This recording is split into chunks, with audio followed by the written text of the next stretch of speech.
అందరికీ నమస్కారం. ఓం గం గణపతియే నమః. ఓం నమః శివాయ. ఓం శ్రీమాత్రే నమః.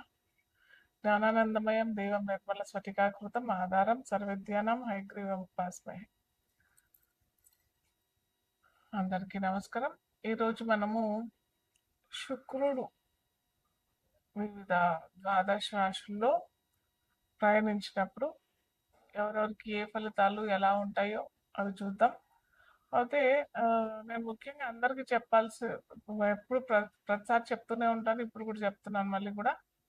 మనము ఓ, రాశి ఫలితాలు అంటే చంద్రుడు ఉన్న రాశిని రాశి అంటాం. సో చాలా మందికి తమ ఒకవేళ తమ పుట్టిన తేదీ, నక్షత్రం ఇవన్నీ ఏమి తెలియకపోతే వాళ్ళు ఏంటంటే వాళ్ళ నామ నక్షత్రంతో రాశి వాళ్ళు పెట్టేసుకొని దాని ద్వారా ఫలితాలు చూసుకుంటారు. అలా కాకుండా జన్మ జాతకం కనుక ఉన్నట్టయితే అప్పుడు ఆ రాశి ఫలితాలు రాశి కంటే ఎక్కువగా మనకి లగ్నం ఫలితాలు బాగా వర్తిస్తాయి.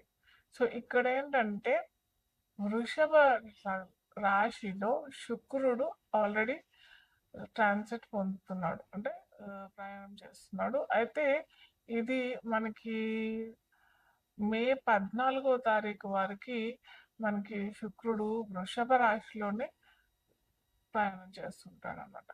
సో వివిధ లగ్నాల వారికి అంట, లేదా లగ్నాలు తెలియని వారికి రాశి ఎలాంటి ఫలితాలు ఇస్తాయి మనం ఇప్పుడు చూద్దాము. వృషభ రాశిలో శుక్రుడు వచ్చాడు అంటే ద్వాదశ రాశుల్లో అది రెండవ రాశి అవుతుంది. రెండవ రాశి అతి ముఖ్యమైనది వృషభ రాశి. వృషభ రాశి తన సొంత రాశి అవుతుంది, అంటే తన సొంత ఇంట్లోకి శుక్రుడు ప్రయాణం చేస్తున్నాడు. అది కూడా శుక్రుడు ఇప్పుడు ఒంటరిగానే ఉన్నాడు.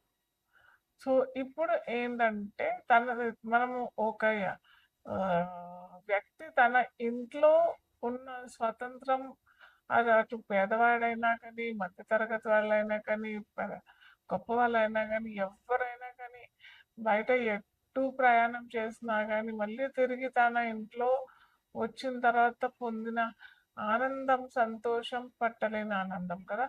సో అలాగే ఇక్కడ మనకు కూడా శుక్రుడు తన సొంత ఇంట్లోకి వచ్చాడు కాబట్టి అది కలిపురుషలో రెండవ రాశి అవుతుంది కాబట్టి చాలా మంచి ఫలితాలు వస్తాయి. ముఖ్యంగా మనకి ఫైనాన్స్ పరంగా అయినా, డబ్బుల పరంగా అయినా, ఏమంటారు, వివాహ వివాహ సమస్యల్లో ఏమన్నా సమస్యలు వస్తున్నాయి అని అంటే, అటు దాంపత్య జీవితంలో ఎటువంటి ఇబ్బందులు వచ్చినా కానీ అక్కడ కూడా మనకి ఈ శుక్రుడు ఈ ట్రాన్సిట్ వల్ల, అంటే సంచారం వల్ల ఖచ్చితంగా మంచి ఫలితాలే వస్తాయి. సో ముఖ్యంగా మనము ఇప్పుడు మేషరాశితో మనము ఒక్కొక్క రాశి వాళ్ళకి ఎలాంటి ఫలితాలు ఇస్తారు, లగ్నం అంటే లగ్నం తెలియని వారికి రాశి అని అనుకున్నట్టయితే ఎలాంటి ఫలితాలు ఇస్తాడు విత్ రెమెడీస్ మనం తెలుసుకుందాం. సో మొట్టమొదట మనము లగ్నం తెలియని వారికి రాశి చూసినట్టయితే మనకి ఇక్కడ శుక్రుడు ద్వితీయ అధిపతి అవుతాడు. మేష లగ్నం వారికి మేష లగ్నాధిపతి కుజుడు అవుతాడు. అయితే ద్వితీయంలో ఉన్న శుక్రుడు తన ద్వితీయ రాశిలోనే వస్తాడు కాబట్టి ఇక్కడ కుటుంబ సౌఖ్యంకైనా కానీ, వైవాహిక జీవితంలో అయినా కానీ, ఫైనాన్షియల్ గెయిన్స్ అయినా కానీ, అటు లవర్స్కి కూడా మంచి సమయం అనే చెప్పొచ్చు ఇప్పుడు. సో అలాంటి వాటిల్లో కూడా మంచి ఫలితాలే ఇస్తాడు. ఎందుకంటే ఇక్కడ మనకి మేష లగ్నం వారికి ద్వితీయాధిపతి అవుతాడు శుక్రుడు, అలాగే సప్తమాధిపతి కూడా అవుతాడు శుక్రుడు. కాబట్టి ఇక్కడ ఖచ్చితంగా ముఖ్యంగా ఏంటంటే వీరికి ఏ రంగంలో ఉన్న వారికైనా కానీ, అటు ఏమంటారు, ఫైనాన్షియల్ రంగంలో ఉన్న వాళ్ళకైనా కానీ, ఉద్యోగం చేసుకునే వాళ్ళకైనా కానీ, ఏ ఉద్యోగం అయినా కానీ పర్టికులర్గా ఈ రంగంలో ఉన్నవారికని కాదు కానీ ఏ రంగంలో ఉన్నవారికైనా కానీ శుక్రుడు ద్వితీయంలో ఉన్నాడు కాబట్టి ద్వితీయాధిపతి ద్వితీయంలో వచ్చాడు కాబట్టి కొద్దిగా ఏంటంటే ఆ, నవ దంపతులకి కొద్దిగా అండర్స్టాండింగ్ ఇష్యూస్ లేదా కొద్దిగా అట్రాక్షన్ ఉంటుంది కదా, ఆ ఇద్దరి మధ్యలో కొద్దిగా ఆ విభేదాలు వస్తాయి తప్ప పెద్ద మార్పు అయితే ఏమీ ఉండదు. కాకపోతే ముఖ్యంగా మనం తెలుసుకోవాల్సింది ఏంటంటే ఇక్కడ సప్తమాధిపతి కూడా శుక్రుడు అవుతాడు. కుజ శుక్రుడు అలాగే మన జన్మ జాతకంలో కుజుడు కనుక మంచి ప్లేస్ లో ఉన్నాడు. మంచి ప్లేస్ లోనంటే తన సొంత రాశిలో అయినా లేదా మిత్ర రాశిలో అయినా ఉన్నట్టయితే మటుకు ముఖ్యంగా ప్రేమికులకి చాలా మంచి సమయం అని చెప్పొచ్చు. అలాగే నవ దంపతులకి కూడా కొద్దిగా అండర్స్టాండింగ్ ఇష్యూస్ వచ్చినా కానీ ఇది మంచి అట్రాక్షన్ టైమ్ ఆఫ్ పీరియడ్ కాబట్టి ఇక్కడ కూడా మంచి ఫలితాలు ఇస్తాడు. అలాగే ముఖ్యంగా ఫైనాన్షియల్ రంగంలో ఉంటారు కదా, అంటే చిట్ ఫండ్స్ ఇలాంటి వాటిల్లో ఉంటారు కదా, వీళ్ళకి కూడా ద్వితీయాధిపతి ద్వితీయంలోనే ఉంటాడు కాబట్టి అలాగే వీళ్ళకి పర్సనల్గా జాతకంలో చూసినట్టయితే కుజుడు బాగా చక్కగా ఉన్నాడు. అలాగే గురువు కూడా వీళ్ళకి చాలా చక్కగా ఉన్నాడు అని అంటే జన్మ జాతకంలో ఖచ్చితంగా వీళ్ళకి ఫైనాన్షియల్ రంగంలో అంటే డబ్బులు లేదా ఎప్పుడైనా చాలా ఎప్పుడు బాకీ పడ్డ డబ్బులన్నీ వాపస్ రావటము, లేదా ఏమంటారు ఫైనాన్షియల్ రంగంలో ఇంక్రీజ్ చేయాలి అని అనుకునే వాళ్ళకు, లేకపోతే కొత్తగా చిట్ ఫండ్స్ పెట్టాలి, కొత్తగా ఇన్వెస్ట్మెంట్ చేద్దాము అని అనుకునే వాళ్ళందరికీ ఇది ఒక మంచి ట్రాన్సిట్ అని చెప్పొచ్చు. అయితే కొద్దిగా ఎవరికైతే ఈ కుజుడు శుక్రుడు గురువు సరిగ్గా లేరు అంటే ఏంటంటే మనకి గురువు ఫైనాన్షియల్ ప్లానెట్ అనమాట. ఆ ఫైనాన్షియల్ ప్లానెట్ సరిగ్గా లేదు లేదా మనకి ఇప్పుడు నడుస్తున్న దశలు సరిగ్గా లేదు అని అంటేనే దెబ్బ కొడుతుంది. సో అలాంటి వారికి మీరు పర్సనల్గా చూసుకుంటే చాలా మంచిది. పర్సనల్గా చూసుకోలేదు అని అంటే మటుకు ఖచ్చితంగా ఎవరన్నా జ్యోతిష్యం చూస్తే మటుకు చాలా మంచిది. మీకు ఖచ్చితంగా మంచి రెమెడీస్తో నేనైతే మీకు చెప్తాను. ముఖ్యంగా ఫైనాన్షియల్ రంగంలో ఎటువంటి వాళ్ళకైనా కానీ వాళ్ళ జన్మ జాతకంలో గురువు సరిగ్గా లేదా, శుక్రుడు సరిగ్గా లేదా, కుజుడు సరిగ్గా లేదా, ఇవంతా ఇమ్మెటీరియల్. అవన్నీ పక్కన పెట్టినా కానీ మీకు స్పెసిఫిక్గా డబ్బులు